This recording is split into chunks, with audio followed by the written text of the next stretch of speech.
সবাইকে স্বাগতম আমার চ্যানেলে। আজকের ভিডিওতে আমরা আলোচনা করব এক্সেলের কাউন্ট ব্ল্যাঙ্ক ফর্মুলা ব্যবহার করে কিভাবে একটি রেঞ্জের মধ্যে খালি সেলের সংখ্যা গণনা করা যায়। তাহলে চলুন শুরু করি। প্রথমে আসুন জানি কাউন্ট ব্ল্যাঙ্ক ফর্মুলা কি। এক্সেলে কাউন্ট ব্ল্যাঙ্ক ফর্মুলাটি ব্যবহার করে আপনি নির্দিষ্ট একটি রেঞ্জের মধ্যে থাকা খালি সেলগুলির গণনা করতে পারবেন। এটি সেই সময় সবচেয়ে বেশি উপকারী যখন আপনি জানতে চান যে এই তালিকায় কতগুলো সেল খালি রয়েছে।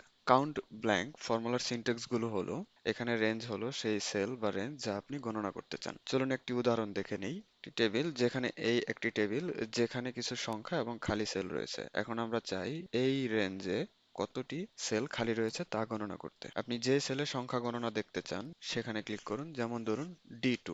এখন আমরা কাউন্ট ব্ল্যাঙ্ক ফর্মুলাটি লিখে আমরা কাঙ্ক্ষিত ফলাফলটি বের করব। কাউন্ট ব্ল্যাঙ্ক, যেহেতু আমরা B2 থেকে B6 রেঞ্জের মধ্যে কতগুলো সেল ব্ল্যাঙ্ক রয়েছে সেটি বের করতে চাচ্ছি, সেক্ষেত্রে সেই জন্য B2 থেকে B6 রেঞ্জ সিলেক্ট করব, ব্র্যাকেট ক্লোজ করে এন্টার প্রেস করব, তাহলেই আমাদের কাঙ্ক্ষিত ফলাফল এসে যাবে। কাউন্ট ব্ল্যাঙ্ক ফর্মুলার শুধুমাত্র খালি সেলগুলোর সংখ্যা গণনা করে, এটি অন্যান্য সেল মানের যেমন সংখ্যা বা টেক্সট এর জন্য গণনা করে না। আপনি কাউন্ট ব্ল্যাঙ্ক ফর্মুলাটি ব্যবহার করে সমস্ত খালি সেলগুলির সংখ্যা সহজেই গণনা করতে পারবেন। আশা করি এই ভিডিওটি আপনার কাছে উপকারী ছিল। যদি আপনার কোনো প্রশ্ন থাকে বা অন্য কোনো ফর্মুলার উপর ভিডিও চান তাহলে অবশ্যই কমেন্ট সেকশনে জানাবেন। ধন্যবাদ।